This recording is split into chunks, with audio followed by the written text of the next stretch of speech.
good ideas tend to be voluntary, not mandatory. You want a job? Well, just give up your right to sue us at any time, ever, for anything, whatever we do to you. Hi, I'm Scott Ott with Bill Whittle and Stephen Green, and this episode of Right Angle is brought to you by the members at BillWhittle.com. Gentlemen, that's the case in several cases coming before the Supreme Court this month, and we're going to talk a little bit about that. While you've got a moment, folks, why not give us a little encouragement by liking and sharing this video in whatever way you find appropriate. Thank you. So many ways to share. Each according to his ability. That's right. To each according to his need. We need you. Anyway, here's the deal. There are several cases coming before the Supreme Court this month, including one called Southwest Airlines versus Saxon, that get at the issue of whether employers can mandate arbitration as a way to resolve differences between employees and employer. Currently, most employment contracts actually require that. An employer can say, look, if you want a job here, all you need to do is sign away your right to take us to court, no matter what we do to you, now, in the future, whatever. And so I'm being a little loose with the description here, but that's basically it. There is a law that was passed in 1925 called the Federal Arbitration Act. And the idea of the act at that time, gentlemen, was that in cases where arbitration was an option, they wanted to make sure that the federal judiciary honored the decisions that were come up with by arbitrators. So they wanted to make sure that those had the force of law because companies were going into arbitration with other companies and were making these agreements. They wanted to make sure that they could hold up in court. But as a result, in Section 1 of the 1925 Federal Arbitration Act, it talks about who is exempt from this Arbitration Act, from mandatory or forced arbitration. And they listed seamen, like people who work on boats, as well as railroad employees and others involved in transportation. This is actually the bone of contention in this Southwest Airlines versus Saxon case, because Southwest Airlines is arguing that a woman who was a supervisor over the people who were loading planes is not actually in transportation because she's not driving the plane. And even though she was occasionally loading the plane herself because of a shortage of workers and was not getting paid overtime when she did so, she doesn't have a right to sue them. They've got to go to arbitration. Stephen Green, the problem with arbitration is, according to, I think it's the Economic Policy Institute that did a study of these, it found that if an employee goes to arbitration versus suing in a federal court, they have about a 21% chance out of 100 of actually winning that case. But if they take them to court, the odds go up to 36%. If they win the case, they usually make about $36,000 in the award from that case if they do it through arbitration, but $176,000 if they actually take them to court. And Steve, the question I'm going to ask today is really broader than this court case and the three court cases that are going in, which could come down to a question so narrow as what is a transportation worker? But my question is broader. Why should I have to sign away my right to sue just to get a job? Oh, because the law is an ass. As we know all too well. There is a broader issue here, an even broader issue, I should say, than why should you have to give up your right to sue in order to get this job? And I'll get to that in a sec. That said, this even broader issue. Well, actually, there are two of them. I'll let Bill get to one because it's a favorite hobby horse of his, and that's the Commerce Clause. Now it's been all stretched out of recognition. The other is equal protection, and this idea that Congress has an interest, and thus the courts have a responsibility to determine the minutia of a job description. I mean, this is so ridiculous. This is a Congress in 1925 saying that if you have this job or this job, then you are not subject to these requirements. And okay, where did my equal protection go if I don't have this job or that job? But then because of the vagaries of the law, here we are almost 100 years later, and the Supreme Court has to determine what a transportation worker is. This is ridiculous. This is why we've been saying, who is the Greek or the Roman who said the law is an ass? I can't remember who it was, but it's a sentiment that goes back 2,000 plus years. I'm sorry, what was that, Bill? Isosceles? Was it isosceles? It might have been. Anyway, whoever it was, it was Aeschylus, I believe. This has been an aphorism in Western thought that's at least 2,000 years old, maybe 3,000, because it's so very, very true.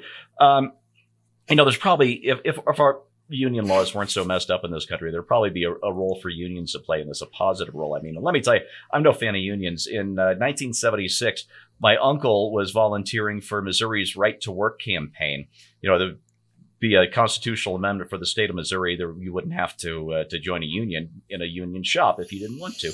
It went down to defeat. Missouri was much more Democrat and blue collar at the time. But unions don't work like that so much in Germany or Japan, the two examples that come to the top of my head. In fact, I believe there's a law in the books in Germany that big companies actually have to have a labor representative on the board of directors. And as I noted during our backstage segment, available to Bill Whittle members only, you didn't see German and Japanese car makers going bankrupt in 2008. They're well-run companies that get along with their unions, because in those countries, the union and the company they're a team working together for the good of the company and the workers. In this country, the labor laws we passed in the 1930s set the union opposed to the company, so that the unions benefit isn't sucking the company dry. And that's why there are hardly any union jobs left in this country anymore. Just another example of the law being an ass. So the issue at hand before the Supreme Court, unfortunately, is not the issue at hand. So this lousy law from 1925 is not going to get kicked in the,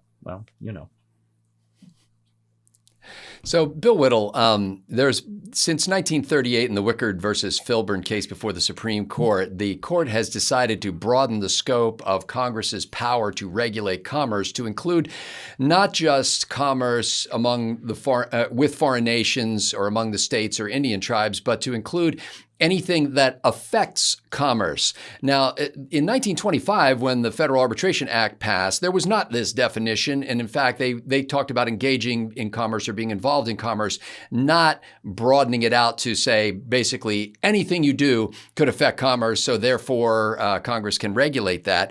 And a relatively conservative court, by a 5-4 decision in 2001 in the Circuit City versus Adams case, said, look, the original law said seamen and railroad workers and other kinds of transportation workers, and you can't broaden that out any further. They didn't even have a vision of that kind of thing. It seems like some people are trying to have it both ways, Bill. They want to expand the Constitution to include all things at some times, and then contract it to say, basically, no, it's just transportation workers if you're not one of those. So where do you come down on this issue of, this is going to go into Congress's court ultimately, no matter what the Supreme Court decides. But would you be in favor of Congress saying, you know what, nobody should have to give up their right to sue in order to get a job? Let me just get a brief version of my Commerce Clause rant out of the way. During Obamacare, when people asked what right does Congress have to mandate 1/6 of the economy, you have to buy this thing, they said, well, the Commerce Clause in the Constitution. And they said the Commerce Clause says that Congress shall regulate commerce among the states. But that's not what the Commerce Clause says. It says Congress shall have the power to regulate commerce among the states, Indian tribes, and foreign powers, meaning regulate, meaning make equal. It meant that basically Michigan can't make a deal with Brazil that Alabama can't. So if you're not a state and you're not an Indian tribe and you're not a foreign power, Congress has no power to regulate anything you do. And that just needs to be understood by Americans, because this is the thing that allows Congress to do anything. It just gives them the power, constitutional power to do anything. Now that that's out of the way, to the specifics of the case here, the first thing I just want to deal with, because the thought process for me was interesting. Clearly, this person works in the transportation industry. And when you mentioned, well, she doesn't load the bag, so is she in the transportation industry?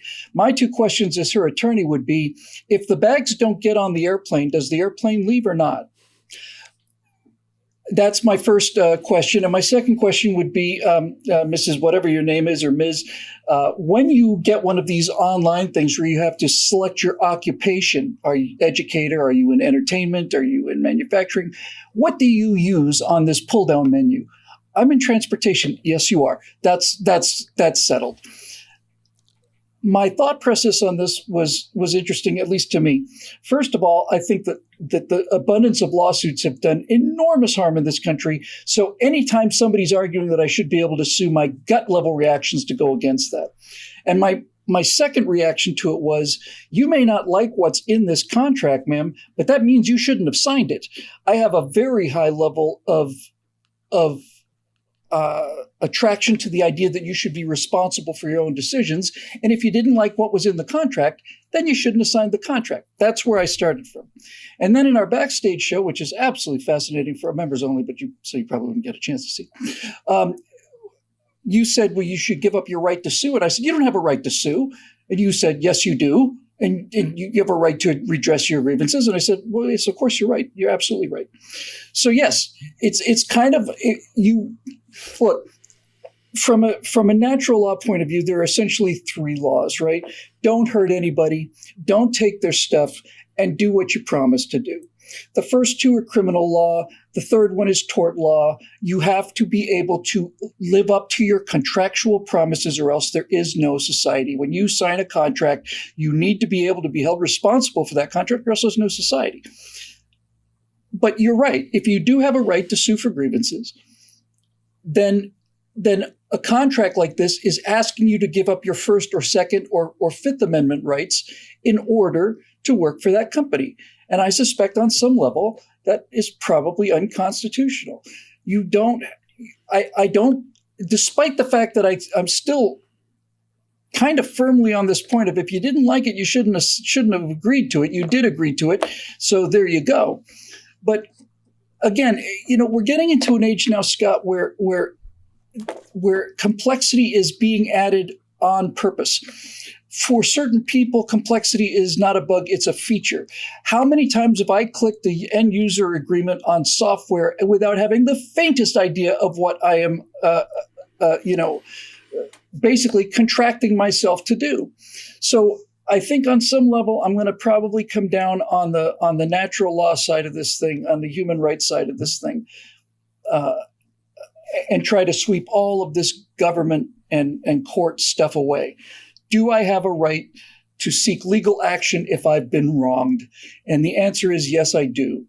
And so I think if it were up to me, that's the side I would come down on. If I was looking for a compromise, I would probably say, well, why don't we do the arbitration first? And if you're unsatisfied with that result, then you can go to the private lawsuit. But ultimately, as much as I hate to admit it, you do have a right to sue people.